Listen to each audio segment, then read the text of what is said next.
Hey guys, welcome back to another market update with the Patti Martin Real Estate Group. Today is April 2nd. We're going to be reviewing the entire month of March. But first, how you guys doing?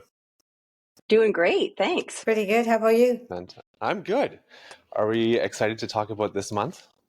Definitely. So before we get into it, the first thing that comes up on the real estate board's memo here is that March was the lowest in sales going back to 2019. Are we feeling that in the market today? For sure. Absolutely. Absolutely. I think So it's been we haven't had listings stay on the market this long in a long time. Regardless of their condition, regardless of how well priced they are, definitely we notice something going on in the market. So these are the numbers that have come out. In March 2025, there was just under 2,100 sales for the month. It's 13% decrease from March 2024, nearly 37% below the 10-year average.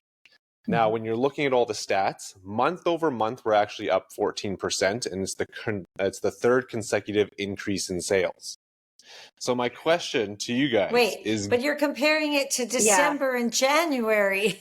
Yeah, it's still an increase in sales. You're comparing it to the weakest months of real estate sales. So I don't think it's fair to say month over month we're up, because we know that every year statistically, Adam, there's not one year where it's not month over month increases in these January, February, March.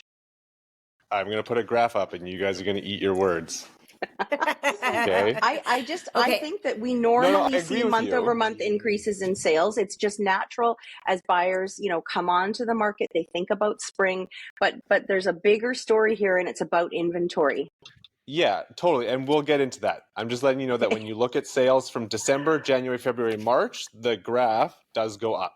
But sales overall, they're down. There's no question about it. So here's my question to you guys. Okay. Given that sales are 37% below the 10-year average, does this suggest a long-term demand shift or just a temporary slowdown? Oh, it's hard to say. The data doesn't tell us those types of things. This is what I'll say is a data point, and we have not seen this level of sales and this level of inventory. This is the beginning. And I don't know what it's the beginning of, but it is the most we have seen statistically that there is this discrepancy between inventory and sales. And so, next month will probably tell the tale. Did buyers come off the fence, and did they gobble up this inventory, or did that inventory sit? And that's where I think next month's podcast is going to be the real, because this is right now just a data point. We know that sales, come up a little bit at the beginning of the year, but did we think this much inventory, especially in the attached market, was going to come on? I don't know if we predicted that sellers were ready to sell to this extent. No, I think we have been saying this. I certainly have been saying it at my listing appointments. So I think we've been talking about this. This was inevitable. At some point, the market was going to shift. It's just when. And because we have interest rates that are decent but not so great, we have so much instability. We have a Canadian election right now, a federal election. People are a little discombobulated, so they're going to sit on the fence, and inventory, which normally comes in March, April, is going to start to build up. And we could see that. This is not that unusual. Do you guys think there's any leading indicators that suggest that sales might pick up? Oh, Adam, we always have some time in the year where it's busier. People get a little antsy. They want to make some kind of move, especially first-time buyers. They get tired of waiting, and so they enter the market eventually. So for sure, at some point during this year, we will, like any other year, have a couple of busy months. But like a surge. Yeah, but it's different right now for sure, because there's so much instability in the world, and people are distracted, worried. Yeah, I completely agree. I mean, we know it's not a factor of interest rates. We have another interest rate call coming up in about 10, 15 to whatever it is on the middle of the month.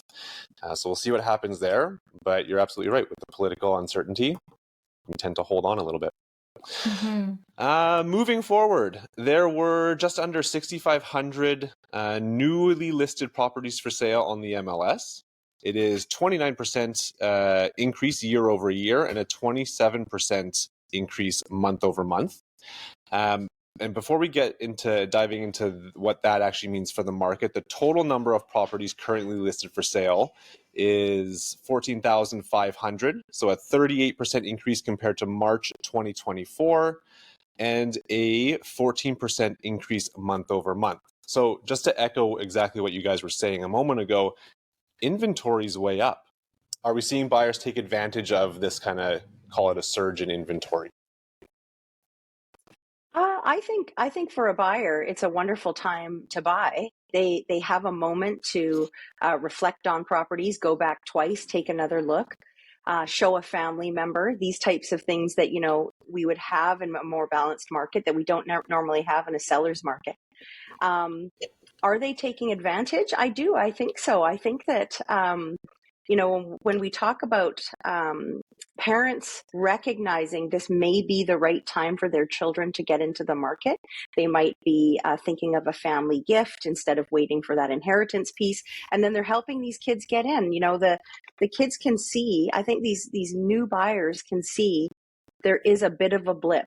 There is inventory, there's things to choose from. And if it makes sense for them job-wise, like if they have something that is stable, this is a really good time to take advantage. And yeah, I think we are in our business seeing this with some first-time home buyers.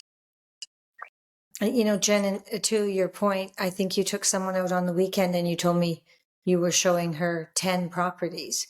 I don't think you've told me that. I haven't done that in years. I know. It was probably 2019, actually. Exactly. Right. Exactly. So yes. There we go. Yes. Right? Exactly. Yeah. But now So, it's not common. It's commonplace for us to kind of be discerning about what we're selecting. We're maybe thinking, you know, we saw one in that building, maybe not. We won't go back. Didn't really care for it. Let's move on and see what else comes up. So absolutely, Patti. Yeah. It's changed. It's changed. Yeah. Buyer's market. We'll see if prices really come down or not. That'll be something to watch. That'll be interesting to watch in the coming months. More onto your comment that buyers are going out. We're seeing more homes. There's the possibility of a second showing. Things aren't selling as fast. There's more listings coming. Are we at risk of an oversupplied market? Oh, same as a buyer's market, in my opinion. That's what it is, isn't it? It's the same story. So yes, of course that could happen. You know, I'm not sure that I would ever characterize it, though, you guys, as an oversupplied market, because I think that we know we're in an affordability crisis in terms of a country, in terms of a province, and in terms of many of the municipalities that we work in. We know that people can't achieve home ownership because affordability is a thing. And I do think that some of these policies the government has put in, hey, they're not the favorite of the clients of ours that are investors or things like that, but they are increasing affordability because more inventory is on the market. And we know that the more that comes on, there is a downward pressure on price. So is this a buyer's market? Is it oversupplied?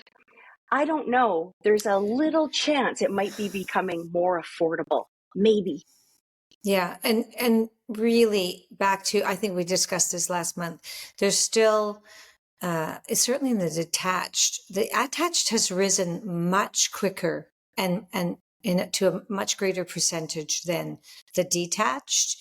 And when I look again at what is available, despite that there is more, it doesn't necessarily equate to attractive or properties that people want to buy right now.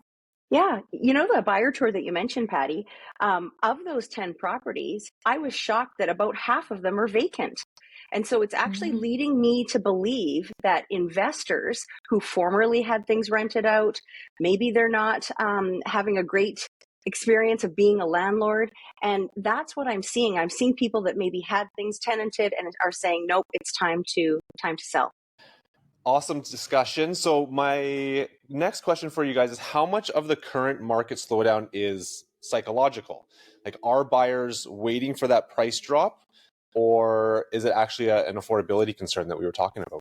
I don't see a psychological, I'm going to hang on and the market's about to drop.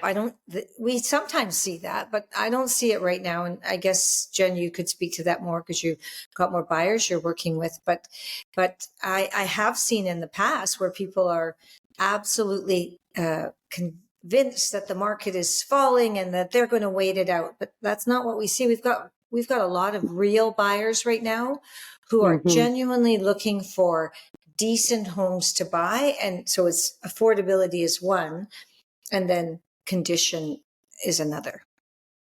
Absolutely. I mean, I think that we see an aging inventory of products, and I think that first-time home buyers don't necessarily have tons of money sitting in the bank for special levies and all sorts of things that stratas are seeing. When you're buying into a 20, 30, 40-year-old building, you're talking about elevator modernization. How are the roofs? How is the piping? There's so many things to consider. And so, are people sitting on the fence? No, I don't think so. I think that it is not psychological, that what they're seeing is kind of a real reality, and they are dealing with what the economy is kind of handing out, and they are making calculated decisions. And certainly we have a lot of buyers that we're working with, and each day our phone is ringing and we're hearing from people that want to get into the market. So we're just waiting for the right type of property to come up. It sounds like what you guys are saying. Exactly. Okay. So with the buyers and hopefully new property types and the right kind of property comes up later in the year, do you think that from where we are now, we're just in this little lull and we're going to lead to more momentum later in the year? It depends. It depends on a lot of things in the next few months. Yeah. I hope that we. I hope that the end of 2025 leads to more stability, more predictability. I hope that I do hope for all of us that is the case, and not just real estate investors, but we're certainly in an unsettled kind of time. But of course, life goes on, and people have needs and transitions. And we often say this in our podcast: you have to work with a professional you trust, and let them help you make good decisions in any real estate market, whether it's an unstable market, whether it's a fast-paced market, whatever it is. The key is working with someone you trust and who's going to advise you in a way that helps you make those great decisions. Yeah. Fantastic. As we wrap up, are there any last second comments, anything we want people to know before we sign off for this episode? Yeah, well, I feel like it's okay. Like the sky's not falling. Like we live in a very safe country. I feel that, yes, we have some outside pressure that's causing us all a bit of consternation, but most of it's a lot of fluff and a lot of bravado that doesn't even translate into anything too terribly real. So yeah, the papers say we're going to have a slightly more difficult time in the next couple of years. I believe that's probably true, but we still live in the most beautiful country in the world. And I'm all in. Yeah, elbows up. Yes, elbows up. Awesome, guys. You can watch this episode on YouTube. You can listen to it on Spotify. If you have any questions, leave it in the comments. Reach out. We're always available to chat. And we'll see you next month. Thanks, Adam. Thanks, Patti. Adam. Thanks, Bye, Jen. guys. Bye.